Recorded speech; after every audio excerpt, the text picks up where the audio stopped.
ఈ నెల 12న మహిళలకు వడ్డీ లేని రుణాల పథకాన్ని ప్రారంభిస్తామని డిప్యూటీ సీఎం మల్లు భట్టి విక్రమార్క చెప్పారు. దీని ద్వారా సూక్ష్మ, చిన్న పరిశ్రమలు ఏర్పాటు చేసుకోవడానికి మహిళా సంఘాలకు అవకాశం లభిస్తుందన్నారు. రాష్ట్రంలోని ప్రతి మహిళను మహాలక్ష్మిగా భావించి గౌరవిస్తున్నామని చెప్పారు. గత ప్రభుత్వం స్వయం సహాయక సంఘాలను నిర్వీర్యం చేసిందని విమర్శించారు భట్టి విక్రమార్క.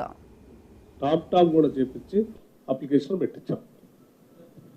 తర్వాత పోనీ ఆ వారం రోజుల వరకే కాదు, ఆ తర్వాత ఆ వారం రోజుల్లో వచ్చి మేము అప్లై చేసుకోలేనటువంటి వాళ్ళు ఎవరైనా ఉంటే ఉండొచ్చు. మరి మా పరిస్థితి ఏంటని ఎవరైనా అడుగుతారేమని ముందే ఊహించే మేము it is a continuous process. ప్రతి మండల్ డెవలప్మెంట్ ఆఫీస్లో ప్రజాపాలన అధికారిగా ఒక అతను మేము డెసిగ్నేట్ చేసి పెట్టాం. They can go and make an application even now also. It's a continuous process. ఎందుకు మీరు అన్నారు ఆల్రెడీ ఇన్ఫర్మేషన్ అంతా ఉంది కదా, ఎందుకు అప్లికేషన్లు పెట్టిస్తున్నారని. ఎందుకు అప్లికేషన్ పెట్టిస్తున్నారు? అప్లికేషన్లో ఎందుకు పెట్టిస్తున్నామంటే వాళ్ళు నాకు 200 యూనిట్లు మీరు అనౌన్స్ చేసిన యూనిట్లు మేము ఉచితంగా పొందాలనుకుంటున్నాం, మాకు ఇవ్వండి ఈ గ్యారెంటీ ప్రకారం అని వాళ్ళతో సంతకం పెట్టి తీసుకోవాలనేది మా ఆలోచన. అసలు సంతకం కూడా లేకుండా మీరు అప్లికేషన్ లేకుండా మీరు ఇస్తే చాలా చోట్ల మాకు అవసరం లేనటువంటి వాళ్ళు కూడా ఉంటారు. సో అట్లా కాకుండా ఎలిజిబిలిటీ ఉన్నటువంటి వాళ్ళంతా అప్లికేషన్ పెట్టుకోండి, ఆ అప్లికేషన్ బేస్ చేసుకొని మేము ఇచ్చేస్తామని చెప్పాము. ఎవరు కానీ ఎప్పుడు కూడా ఎవరైనా మిస్ అయ్యండి అప్లికేషన్ పెట్టుకోలేక రాలేదు అనుకున్న వాళ్ళు ఈ రోజు కూడా any working day they can go to the mandal development office, make an application, get the. రాష్ట్ర ప్రజలదే, ప్రజలు కట్టినటువంటి పన్నుల ద్వారా వచ్చేటువంటి డబ్బు ఇది.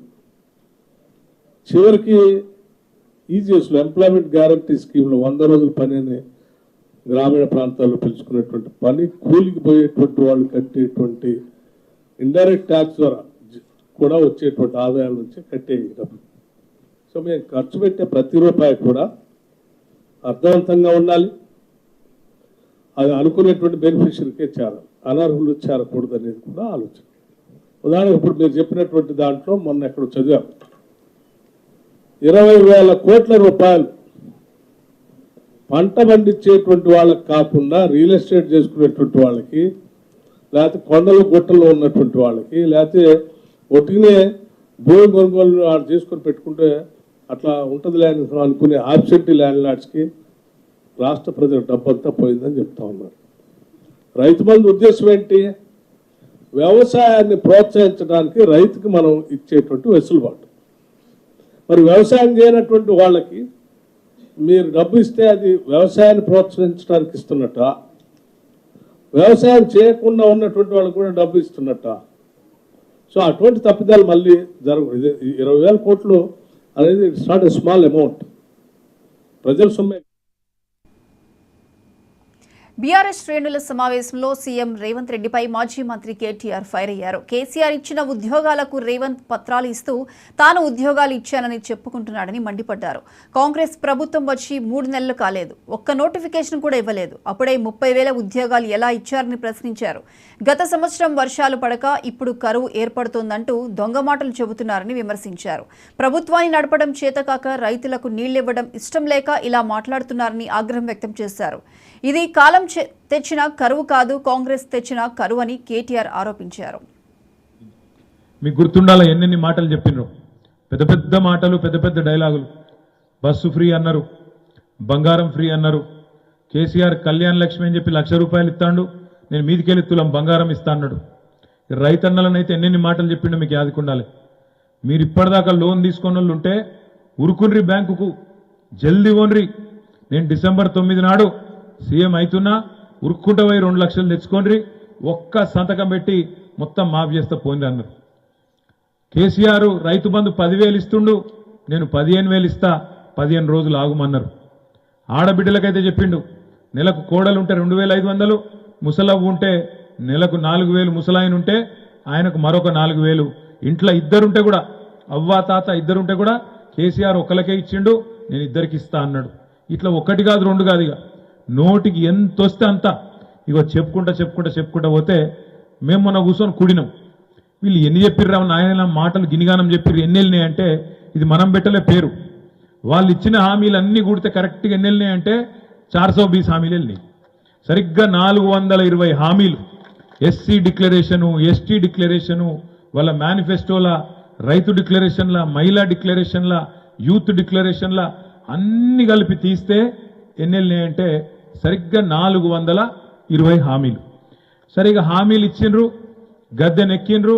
మనం గట్టిగా మాట్లాడినాం అనుకో, అగో 100 రోజులు కూడా కాలే ఇప్పుడే మాట్లాడతారు. ఇంత గిరితమైంది మీకు, ఆగం అవుతున్నారు. మీరు 10 ఏళ్ళ అధికారం ఉన్నారు, మేము వచ్చి 100 రోజులు కాలే ఇప్పుడే తిడతారా అన్నారు.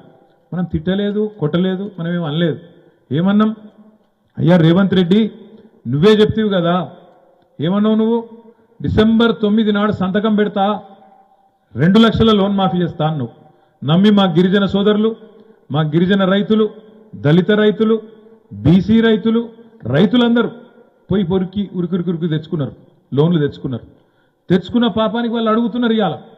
డిసెంబర్ 9 వాయే, జనవరి 9 వాయే, ఫిబ్రవరి 9 వాయే, ఈరోజు ఏమిటిది? మార్చి 9, 4 నెలల పడ్డది. మరి 4 నెలల కనీసం అడగద్దా, గుర్తు చేయొద్దా? ఏమైనా రేవంత్ రెడ్డి బగ్గ నరికితే ఏమాయనంటే మళ్ళా అంటాడు, అగో నేను కూర్చోలేదు, కుర్చీ చదువుకోలేదు, ఆ చెంప ఈ చెంప వాయిస్తుండ్రు, ఇంత తొందర ఎందుకు మీకు అంటాడు. సరే యాదైతే చేయాలిగా, చేస్తున్నా. ఇంకొక మాట అడుగుతున్నా, మీరు గుర్తు తెచ్చుకోండి. ఏం మాటలు చెప్పిన మా ఆడబిడ్డలకి? కళ్యాణ లక్ష్మి కేసీఆర్ 1,00,000 ఇస్తుండు, నేను మీదికెళ్ళి తులం బంగారం ఇస్తా అన్నాడు. ఇక ఆడబిడ్డల సంగతి మీకు తెలుసు నాకంటే బాగా. ₹1,00,000 ఎక్కువ చూడరు కానీ బంగారం అంటే మాత్రం మళ్ళా కొద్దిగా పడిపోతారు, సెంటిమెంట్. దానికి ఆయనతో మురిసిపోతారు. మురిసిపోయినరు, బస్సు ఫ్రీ, బంగారం ఫ్రీ అని గుద్దిండ్రు. గుద్దినాక ఇప్పుడే మా చెల్లె కళ చెప్పింది, మా మహిళా అధ్యక్షురాలు. బస్సులలో పరిస్థితి ఏందో చెల్లె చెప్పింది. మనం కళలో కూడా అనుకోలేదు దృశ్యాలు. ఎసొంటొసంటి సీన్లు చూస్తున్నాం. డ్రైవర్ సీట్లకి వెళ్ళి ఎక్కుతుర్రు, కిటికీలకి వెళ్ళి దుక్కుతుర్రు, ఫుడ్ బోర్డు పట్టుకొని వెళ్ళాడుతుర్రు. ఏందమ్మా అంటే మొత్తం ఫ్రీ బస్సు, అదో కొత్త మోజు. ఓదిక్కేమో జుట్లు పట్టుకొని కొట్టుకుంటాను, చెప్పులు పట్టుకొని కొట్టుకుంటాను. మగవాళ్ళేమో వాళ్ళ టికెట్ కొనుక్కున్న వాళ్ళు వాళ్ళు తిడతాను, అరే మాకు సీట్ లేదు కొనుక్కున్న వాళ్ళు, కానీ వాళ్ళు తిట్టబట్టి. యువతల ఆటో వాళ్ళు వీళ్ళు లొల్లి పెట్టబట్టి, మా కొంప ఊచుకున్నాడు, మార్పు అని మేమే గుద్దినాం, గుద్దితే అంత మా కొంప ఊచుకున్నాడని ఆటోలు తిట్టబట్టి. అంటే ఆలోచన లేకుండా ఆగమాగం చేస్తే ఇటువంటి ఫలితాలు ఉంటాయి. ఇదొక్కటే కాదు, ముఖ్యమంత్రి గారి మాటలు వినుండ్రి. చూస్తుండ్రా టీవీలలో, పేపర్లలో ఏం మాట్లాడుతుండో. సెక్రటేరియట్ పోయిండు, ఏమన్నాడు? నేను ఇక్కడ లంకె బిందెలు ఉంటాయనుకొని వచ్చినా, ఇక్కడ లంకె బిందెలు లేవు, మొత్తం ఖాళీ కుండలే ఉన్నాయంటుండు. ఇప్పుడు లంకె బిందెల కోసము గడ్డపారలు పట్టుకొని, తట్టపారలు పట్టుకొని, నెత్తి మీద దుప్పటి కప్పుకొని రాత్రి చీకట్లు ఎవడు తిరుగుతాడే? దొంగలు తిరుగుతారు. దొంగలు తిరిగే పని అది. మరి గా మాట గీన నోట్లకెళ్ళి ఎందుకు వస్తుందో నాకు తెలియదు. ఇదివరకు ఏం పని చేస్తున్నాను రేవంత్ రెడ్డి, కానీ గా మాట మాట్లాడతాడు. నిన్నగాక మొన్న మహబూబ్ నగర్లో మాట్లాడుతుండు రేవంత్ రెడ్డి. ఆయన మాటలు మీరు వినే ఉంటారు, చూసే ఉంటారు. మనం ఇష్టం వచ్చినట్టు కేసీఆర్ని తిట్టుడు, మనం తిట్టుడు. ఏమంటాడు? నేను చూస్తా, మీ గొంతు కోస్తా, కత్తిరిస్తా, జేబుల కత్తెర పెట్టుకొని తిరుగుతున్నా నేను అంటుండు. జేబుల కత్తెరలు పెట్టుకొని ఎవడు తిరుగుతాడే? జేబు దొంగలు తిరుగుతారు. లంకె బిందెలు, జేబుల కత్తెరలు. అందుకనే అంటున్నది, ఇవాళ తెలంగాణ ఒక దొంగ చేతిలో పడ్డది. దొంగ చేతికి తాళం ఇచ్చినట్టు తెలంగాణను, ఇంత కష్టపడి తెచ్చుకున్న తెలంగాణను ఒక దొంగ చేతిలో పెట్టినాం. చూస్తున్నారు ఏమవుతుందో. కరెంటు కష్టాలు చాలా అయినాయా? అవుతున్నాయా? మోటార్లు కాలుతున్నాయా? వీరినపల్లిలా కాలుతున్నాయా? లో వోల్టేజ్ చాలా అయిందా? మార్పు బాగుందా? నేను నిన్నగాక మన కరీంనగర్ పోతే ఇక్కడ మా పంటలు ఎండినాయి చూస్తేందుకు రా అని చెప్పి తీసుకుపోయారు నాకు చూపలండి కాడికి. పోయినా ఆడ రైతుల దగ్గర పోయినా. శ్రీనివాస్ రెడ్డి అని ఒక రైతు, వినోదన్న, నేను అందరం పోయినాం. తిరుపతి అని ఒక రైతు. వాళ్ళందరూ వచ్చి చెప్పుకుంటాను, సారు నీళ్లు లేవు, మొత్తం నీళ్ళు వెనుకపోయినాయి, కేసీఆర్ 10 ఏళ్ళు ఉంటే ఎన్నాడు ఇట్లా కాలే మాకు, ఇప్పుడు ఇట్లా అయింది. నేనన్నా మరి ఇప్పుడు ఏం చేయమంటావు అన్న. ఓటేమో అడుగుదిత్తిరి, కత్తేమో వానికిస్తిరి, యుద్ధమేమో నన్ను చేయమని పడుతుంది. ఏం చేసి కాలబెట్టాలి? ఇప్పుడు నేను ఏం మొరినా 5 ఏళ్ళు అయితే ఇదో ఒరుడు కదా, ఇంకేం చేయాలన్నా? అట్లా కాదు, మేము ఏదైతే తప్పు చేసినామో కేసీఆర్ నొడగొట్టి రేపు పార్లమెంట్ లో బరాబర్ వినోద్ కుమార్ ని గెలిపిస్తాం, గెలిపించి బుద్ధి చెప్తాం వీళ్ళకనే మాట అక్కడ రైతులు చెప్తా ఉన్నారు. ఎక్కడ పోయిన దాన్ని గాడినే దేవులాడుకోవాలని చెప్పిండు ఆ తమ్ముడు. ఇంకొక మాట నేను చెప్తా ఉన్నా, మీకు ఒక మాట దయచేసి ఆలోచించమని విజ్ఞప్తి చేస్తున్నా. ముఖ్యమంత్రి పచ్చి అబద్ధాలు చెప్తాడు. పోయిన తాప వర్షాలు పడలే, అందుకే కరువు వాతావరణం వచ్చింది, నీళ్లు లేవు, అందుకే పంటలు ఎండిపోతున్నాయని దగుల్బాజీ మాటలు, దొంగ మాటలు మాట్లాడుతుండు. మీరు లెక్కలు తీసుకొని కావాలంటే మా తమ్ముళ్ళు ఇక్కడ చదువుకున్న వాళ్ళు వీరినపల్లి మండలంలో చాలా మంది ఉన్నారు. యూట్యూబ్లో కొట్టుండ్రి, గూగుల్లో కొట్టుండ్రి, మీకే తెలుస్తుంది. పోయిన వర్షాకాలంలో 14% అధిక వర్షపాతం పడ్డది తెలంగాణలో. మన దగ్గర వర్షాలు పడలేదనేది తప్పు మాట, పచ్చి దొంగ మాట. నడపరాక చాతగాక ఇలా పంటలకు నీళ్ళు ఇచ్చే అవకాశం ఉండంగా ఇచ్చే ఇష్టం లేక ఇలా పంటలు ఎండుతున్నాయి తప్ప ఇది కాలం తెచ్చిన కరువు కాదు, ఇది కాంగ్రెస్ తెచ్చిన కరువు. లోక్సభ ఎన్నికల్లో 400 స్థానాల్లో గెలవడమే లక్ష్యంగా పెట్టుకున్న బీజేపీ ఒకప్పటి మిత్రపక్షాలను మళ్లీ ఎన్డీఏలోకి ఆహ్వానిస్తోంది. ఏపీ విపక్ష నేత చంద్రబాబు, జనసేన పార్టీ చీఫ్ పవన్ కళ్యాణ్లతో ఢిల్లీలో బీజేపీ హైకమాండ్ జరిపిన చర్చలు ఫలప్రదం అయ్యాయి. దీనిపై బీజేపీ జాతీయ అధ్యక్షుడు జేపీ నడ్డా ఓ ప్రకటన చేశారు. ఎన్డీఏ కుటుంబంలో చేరాలన్న చంద్రబాబు, పవన్ కళ్యాణ్ల నిర్ణయాన్ని మనస్ఫూర్తిగా స్వాగతిస్తున్నట్లు నడ్డా వెల్లడించారు. ప్రధాని నరేంద్ర మోదీ దార్శనికత, అద్భుత నాయకత్వంలో బీజేపీ, టీడీపీ, జనసేన పార్టీలు ముందుకు వెళ్తాయని చెప్పారు. 3 పార్టీలు దేశ ప్రగతికి కట్టుబడి ఉన్నాయని, ఏపీ ప్రజల అభివృద్ధికి చిత్తశుద్ధితో పనిచేస్తాయని నడ్డా వ్యాఖ్యానించారు.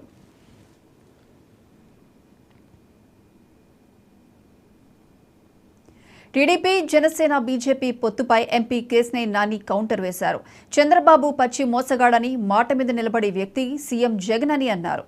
తెలుగువారి ఆత్మగౌరవం కోసం టీడీపీని ఎన్టీఆర్ స్థాపించారని తెలిపారు. 3 రోజుల నుండి అమిత్ షా అపాయింట్మెంట్ కోసం ఢిల్లీలో పడిగాపులు కాసిన వ్యక్తి చంద్రబాబు అని దుయ్యబట్టారు. తెలుగువారి ఆత్మ గౌరవం ఢిల్లీలో తాకట్టు పెట్టిన వ్యక్తి చంద్రబాబు అని మండిపడ్డారు ఎంపీ కేశినేని నాని.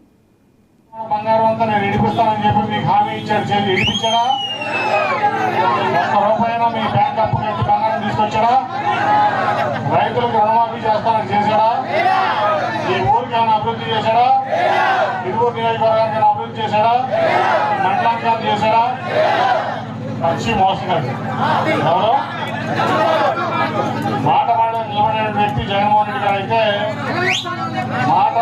మాట మీద నిలబడినటువంటి వ్యక్తి ఈ భారతదేశంలో ఉన్నారంటే ఫస్ట్ చంద్రబాబు నాయుడు. అధికారం కోసం మాటిస్తాడు, అన్ని చేస్తాడు, తర్వాత ఖచ్చితంగా అధికారంలో రాగానే అందరినీ మర్చిపోతారు. పరిమాణాల కొడుకు లోకేషన్ తప్ప.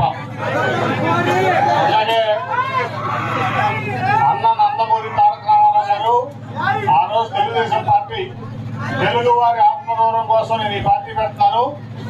ఎందుకంటే కొత్తగా ఢిల్లీ వెళ్ళి ముఖ్యమంత్రులు అక్కడ ఢిల్లీ పెద్దల దగ్గర వాళ్ళ కాళ్ళకి మొక్కి వాళ్ళు ఇదవుతున్నారు, అవమానపడుతున్నారు. కాబట్టి నేను తెలుగుదేశం పార్టీ పెడతాను. ఆ రోజు అన్న నందమూరి తెలుగుదేశం పార్టీ పెట్టారు. ఇవాళ చంద్రబాబు నాయుడు చేసిన పని ఏంటి? 3 రోజుల నుంచి అమిత్ షా అపాయింట్మెంట్ కోసం 3 రోజుల నుంచి ఢిల్లీలో పడిగాపులు కాస్తున్నాడు.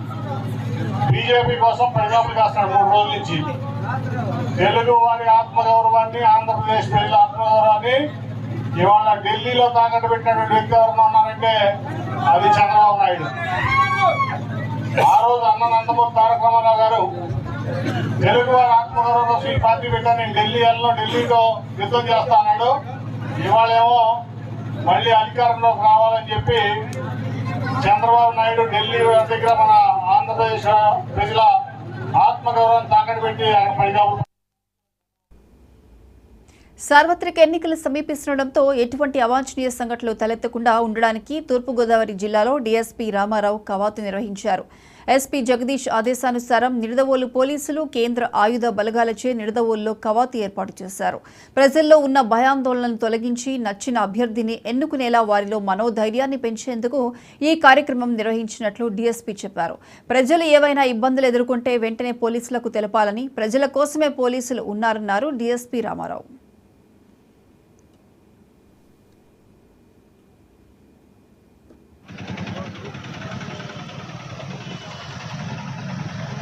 ఎస్పీ గారి ఆదేశం మేరకు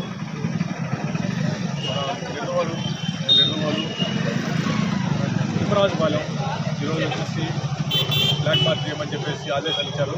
దాని ప్రకారంగా నెల్లూరు ఇన్స్పెక్టర్ గారు, నెల్లూరు ఎస్ఐ గారు, ఎస్ఐ గారు వారి సిబ్బంది కలిసి ఆర్మడ్ సెలవు కోర్సులో ఈ గ్రామంలో ప్రజలందరూ కూడా ఓటర్స్ అందరూ కూడా నిర్భయంగా స్వేచ్ఛగా వాళ్ళ ఓటు హక్కుని వినియోగించుకోవడానికి ఈరోజు వచ్చేసి ఈ ఫ్లాగ్ మార్చి నిర్వహించడం జరుగుతుంది. ప్రతి వాళ్ళు కూడా ఏ భయానికి దేనికి లేకుండా మంచిగా ఓటు వేసుకుని వాళ్ళు ఎవరు కూడా లేని ఎవరికి ముఖ్యమైన ఒప్పుకుంటా ఏమీ లేకుండా మంచిగా ఓటు వేసుకుని అందరూ కూడా ప్రతి ఓటర్ కూడా 100% అందరూ కూడా ఓట్లు వేసుకోవాలని చెప్పేసి అందరూ కూడా ఏ భయం లేకుండా ప్రమాణంగా మంచిగా ఎలక్షన్ మా పోలీసులు అందరూ సహకరించడం, పోలీసులకి ఈ ఎలక్షన్ కమిషన్కి అలాగే రెవెన్యూ వాళ్ళందరికీ సహకరించి మంచిగా ఎలక్షన్ జరుపుకుంటారని చెప్పేసి ఈ ప్రజలకు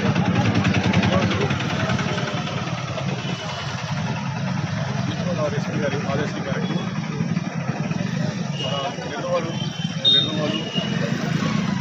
తిమ్మరాజుపాలెం ఈరోజు వచ్చేసి బ్లాక్ మార్క్ చేయమని చెప్పేసి ఆదేశాలు ఇచ్చారు. దాని ప్రకారంగా నెల్లూరు ఇన్స్పెక్టర్ గారు, నెల్లూరు ఎస్ఐ గారు, ఎస్ఐ గారు వారి సిబ్బంది కలిసి ఆర్మడ్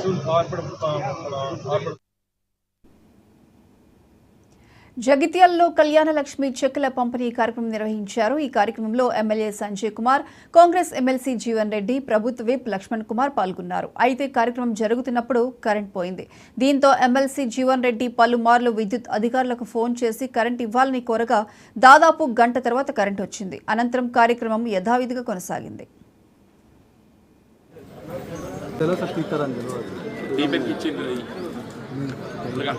హాలిడే వచ్చిందంటే వాళ్ళు అన్నీ అది చేసుకుంటారు.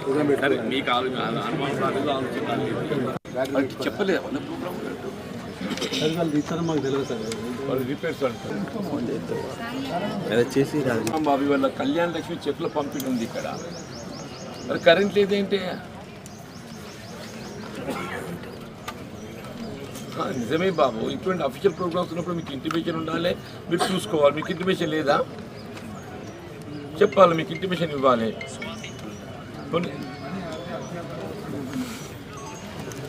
పోనీ ఇప్పుడు రెస్టోర్ ఎప్పటిసేపటి లేదు,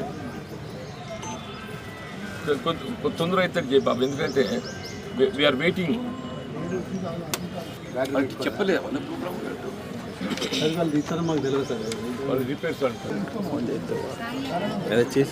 బాబు వాళ్ళ కళ్యాణ లక్ష్మి చెక్కుల పంపిణీ ఉంది ఇక్కడ, మరి కరెంట్ లేదేంటి?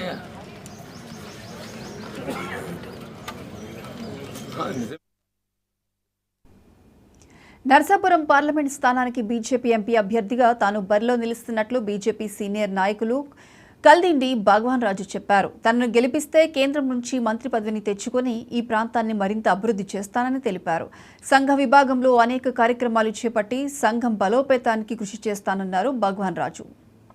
శివరాత్రి శుభ సందర్భంగా నేను కల్దిండి భగవాన్ రాజు నిరుస్మర వేస్తవాన్ని ఒక మంచి ఉద్దేశంతో సమాజానికి సేవ చేయాలి, మన జిల్లాని, మన ప్రాంతాన్ని, మన భీవారాన్ని, దీన్ని ప్రపంచంలో అత్యంత సుందరంగా తీర్చిదిద్ది అందరికీ ఉపాధి కల్పిస్తూ మంచి మార్గంలో అందరినీ తీసుకెళ్లాలన్న సదుద్దేశంతో నరసాపురం పార్లమెంటరీ నియోజకవర్గంలో మెంబర్ ఆఫ్ పార్లమెంటుగా నిలబడడానికి నేను గత 40 సంవత్సరాల నుంచి రాష్ట్రీయ స్వయం సేవక సంఘంలో అత్యంత సమర్థవంతంగా, ఉత్తేజపరంగా నేను పనిచేయడం జరిగింది.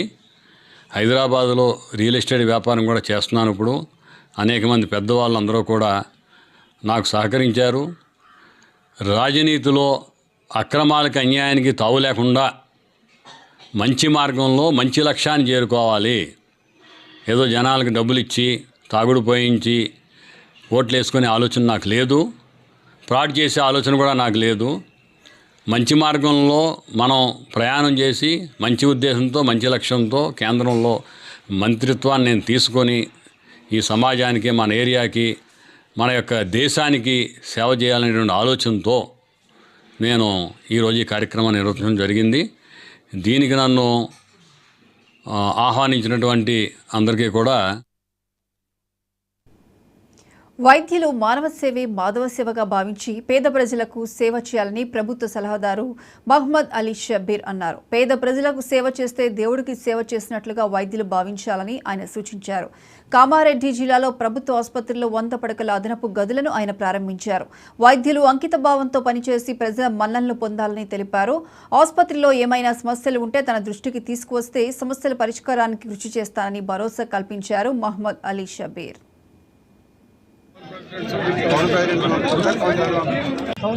తీసుకురావా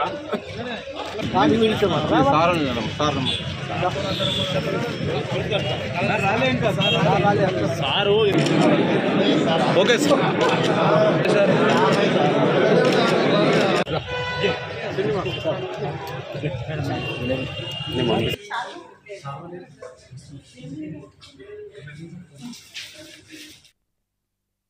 మీడియా సోదరులు, ఎలక్ట్రానిక్ అండ్ ప్రింట్ మీడియా సోదరులు, ఈ యొక్క శుభవార్త దయచేసి మీరందరూ మీ ఛానల్ ద్వారా ప్రజలకు ప్రభుత్వం కల్పిస్తున్న అదనపు సౌకర్యాల్లో ఇప్పటికే 180 బెడెడ్ హాస్పిటల్ ఉండే. మీకు తెలుసు 93లో నేను మంత్రిగా ఉన్నప్పుడు, విజయభాస్కర్ రెడ్డి సీఎంగా ఉన్నప్పుడు కామారెడ్డి 30 బెడెడ్ హాస్పిటల్కు అప్పుడు 100 బెడ్ హాస్పిటల్ చేసిన నేను. 100 బెడెడ్ హాస్పిటల్ 93లో శాంక్షన్ అయింది, 94లో కంప్లీట్ అయింది 100 బెడెడ్. దాని తర్వాత 80 బెడ్ అయింది. ఇప్పుడు గవర్నమెంట్ మెడికల్ కాలేజ్ వచ్చిన తర్వాత అదనపు 150 బెడ్స్ కలిపి 330 హాస్పిటల్స్ బెడ్స్ ఉండాలా as per the norms of medical college. దాని సందర్భంలో ఈ 330 బెడ్స్ అయిపోయినాయి. 180 old and new 150. 150లో 100 female, 100 male, తర్వాత చిల్డ్రన్స్, ఇవి అలాగ సపరేట్గా వాళ్ళు సపరేట్ నోట్ ఇచ్చేయండి మీరు మీడియాకు. కంప్లీట్గా ఎట్లా ఉంది నోట్గా ఇచ్చేస్తే ప్రజలకు తెలుస్తుంది ఇదెంత అది ఉందో అది ఉంటే నోట్ ఇచ్చేయండి. దాంతో చేసి ఇంకా అదనపు మన డయాలసిస్ పేషెంట్స్ ఇప్పటికే 5 ఉండే, ఇంకా కొత్త 4 డయాలసిస్ సెంటర్స్కు కూడా 4 బెడ్స్ ఓపెనింగ్ చేయడం జరిగింది. 9 మందికి ఇప్పుడు డయాలసిస్ సెంటర్స్ అయిపోయింది. అయినా సరిపోదు, ఇంకా దీన్ని టోటల్గా హాస్పిటల్ అక్కడ 20 ఎకరాల ల్యాండ్ కూడా గవర్నమెంట్ ఇవ్వడం జరిగింది. దాంట్లో బిల్డింగ్ కన్స్ట్రక్షన్ ఉంది. త్వరలో ఆ బిల్డింగ్ కన్స్ట్రక్షన్ కూడా చూస్తాం. మీడియా సోదరులు, ఎలక్ట్రానిక్ అండ్ ప్రింట్ మీడియా సోదరులు, ఈ యొక్క కృష్ణా జిల్లాలో రామలింగేశ్వర స్వామి దివ్య కళ్యాణ మహోత్సవం కన్నుల పండుగ జరిగింది. కృష్ణానది ఒడ్డున ఉన్న శివలింగానికి పంచామృతాలతో అర్చక స్వాములు, భక్తులు అభిషేకాలు నిర్వహించారు. పరిసర ప్రాంతాల నుంచి భక్తులు వేలాదిగా తరలివచ్చారు. ఓం నమ శివాయ అనే నామస్మరణతో కృష్ణానది తీరం మారుమోగింది.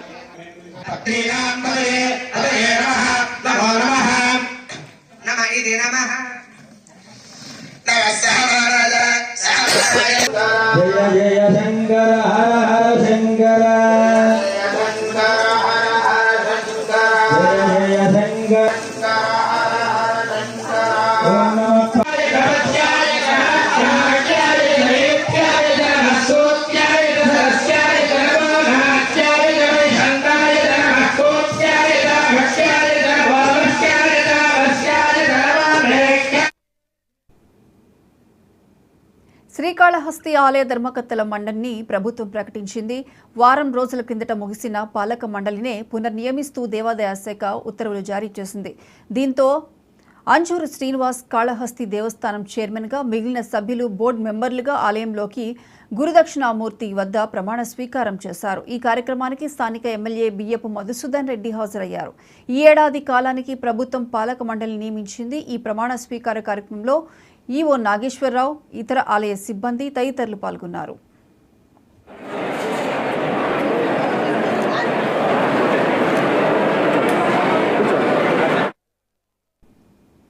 తిరుపతి జిల్లా శ్రీకాళహస్తీశ్వర స్వామి ఆలయంలో మహాశివరాత్రి బ్రహ్మోత్సవాలు అత్యంత వైభవంగా జరుగుతున్నాయి. ఈ బ్రహ్మోత్సవాల్లో భాగంగా నంది వాహనంపై శ్రీకాళహస్తీశ్వర స్వామి, సింహ వాహనంపై శ్రీ జ్ఞాన ప్రసూనాంబిక అమ్మవారు అధిరోహించి భక్తులకు దర్శనమిచ్చారు. అనంతరం వేద మంత్రోచ్చారణలు, మంగళ వాయిద్యాల నడుమ ఓం నమ శివాయ నామస్మరణతో శ్రీకాళహస్తి చతుర మాడవీధుల్లో స్వామి అమ్మవార్ల వాహన సేవ కన్నుల పండుగగా నిర్వహించారు. భక్తులు అధిక సంఖ్యలో పాల్గొని శ్రీ జ్ఞాన ప్రసూనాంబిక సమేత శ్రీకాళహస్తీశ్వర స్వామి వారిని దర్శించుకొని పునీతులయ్యారు.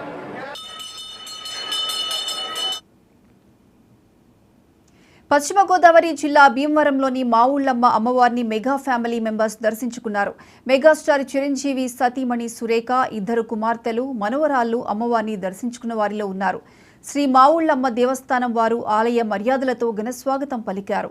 పండితులు మెగా ఫ్యామిలీకి వేద మంత్రోచ్చారణలతో ఆశీర్వాదం అందజేశారు.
హైదరాబాద్ జిల్లా కూషాయిగూడలో మహాశివరాత్రిని పురస్కరించుకుని సామాజిక కార్యకర్త సింగిరెడ్డి వికాస్ రెడ్డి ఆధ్వర్యంలో క్రికెట్ టోర్నమెంట్ నిర్వహించారు. ఈ టోర్నమెంట్లో హైదరాబాద్ నలుమూలల నుంచి సుమారు 80 జట్లు పాల్గొన్నాయి.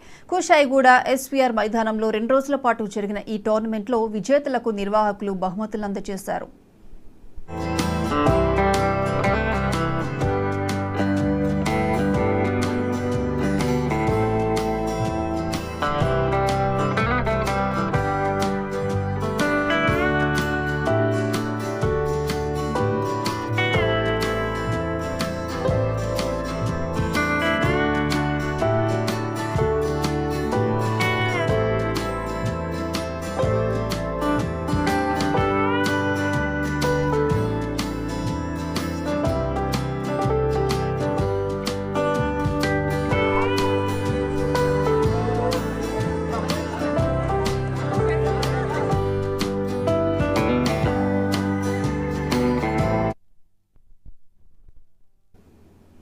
బీజేపీ, టీడీపీ, జనసేన పొత్తుపై అన్నమయ్య జిల్లా రాయచోటి ఎమ్మెల్యే గడికోట శ్రీకాంత్ రెడ్డి స్పందించారు. టీడీపీ, జనసేన పార్టీలు ఆంధ్రుల ఆత్మ గౌరవాన్ని ఢిల్లీలో ఘోరంగా తాకట్టు పెట్టారంటూ ఆరోపించారు. అమిత్ షా అపాయింట్మెంట్ కోసం 3 రోజుల నుంచి గేటు దగ్గర కూర్చొని ఆంధ్రుల గౌరవాన్ని ఢిల్లీలో తాకట్టు పెట్టడం బాధాకరమన్నారు. 5 ఏళ్ల టీడీపీ హయాంలో రాష్ట్రానికి అన్యాయం చేశారని బీజేపీ నాయకులే విమర్శించారని శ్రీకాంత్ రెడ్డి గుర్తు చేశారు.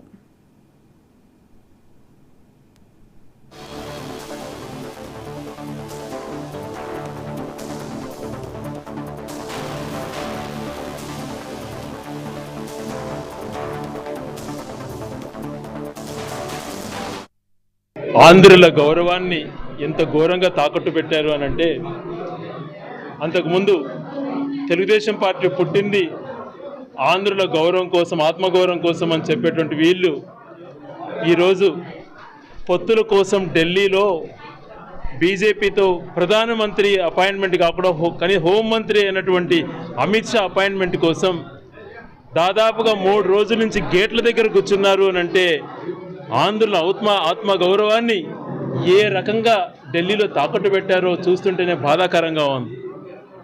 ప్రత్యేక హోదా ఇవ్వలేదు, ప్యాకేజ్తోనే ఎప్పుడో ఒప్పుకున్నాడు ఈ చంద్రబాబు నాయుడు అని వాళ్ళే చెప్తున్నారు. తన హయాంలో 5 సంవత్సరాలు కూడా అన్యాయం చేశారన్నటువంటిది ఒప్పుకున్నారు.